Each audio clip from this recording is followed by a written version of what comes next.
والكرة بعد ذلك تبعد وتعود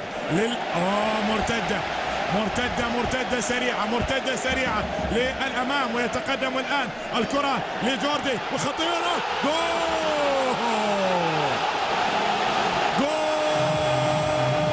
ليفانتي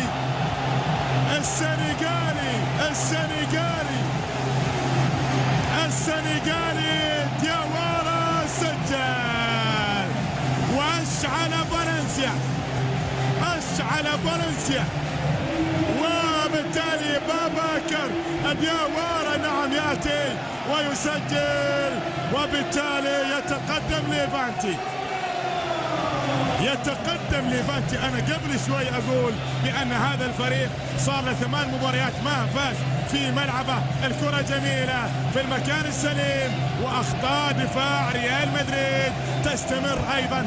الكرة من لمسة أولى، الشباك تهتز للمرة الأولى، وبالتالي يسجل ليفانتي عن طريق اللاعب المعار القادم بنظام الإعارة من نادي إشبيلية في هذا العام.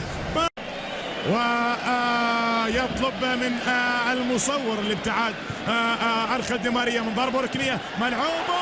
جول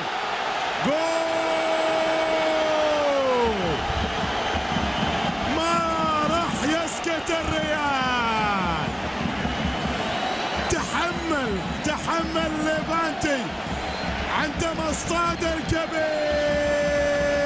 يأتي الآن الرد السريع، وسيرخيو راموس يتقدم للأمام، وبالتالي يعالج الكرة الماضية من ضربة ركنية بطريقة ممتازة، يتابعها ويسكنها الشباك، وبالتالي ريال مدريد ما يحسب له أن عودته ما طولت كثير. صرخة من الأعماق طبعا نادي ليفانتي عالية خطيرة، فرصة لليفانتي، بتضيع لا زالت موجودة. جول ثاني المغربي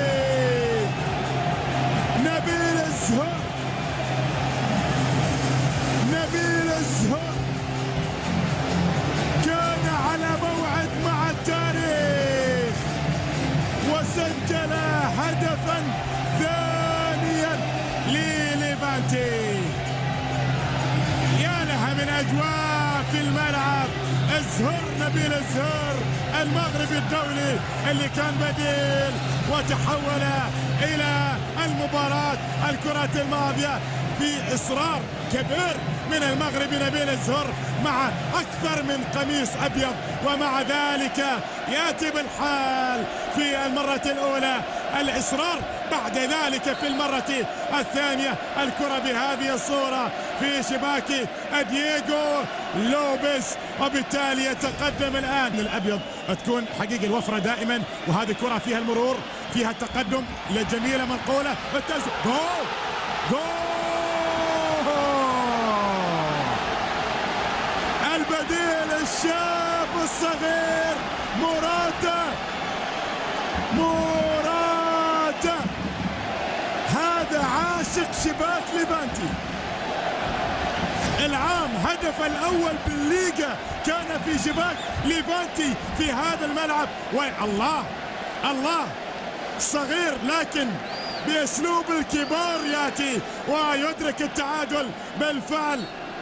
شوف أمامه كم مدافع، مع ذلك يتخطاهم ويرسل الكرة ضيفة من مارسيلو تعود لريال مدريد. كل الضغط الآن وكل لاعبي ليفانتي يعودون الآن، والريال الآن يتقدم للأمام إلى خطيرة في المكان السليم. وصلت الآن لكريستيانو، سدد جول.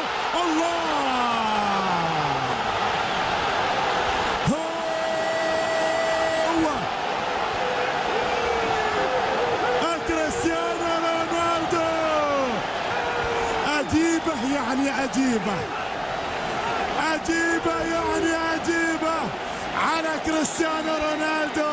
لا تقولوا هذه صحيح الضربة. يا إلهي، هذه مباراة تشاهد مرة ومرتين وثلاث في الوقت القاتل. ما لها إلا كريستيانو رونالدو اللي يضع هذه القوة وهذه الدقة في الكرة الماضية. مرت من الكل، اصطدت ووصلت، وكريستيانو رونالدو بالتالي يسجل مرة أخرى ويهدي ريال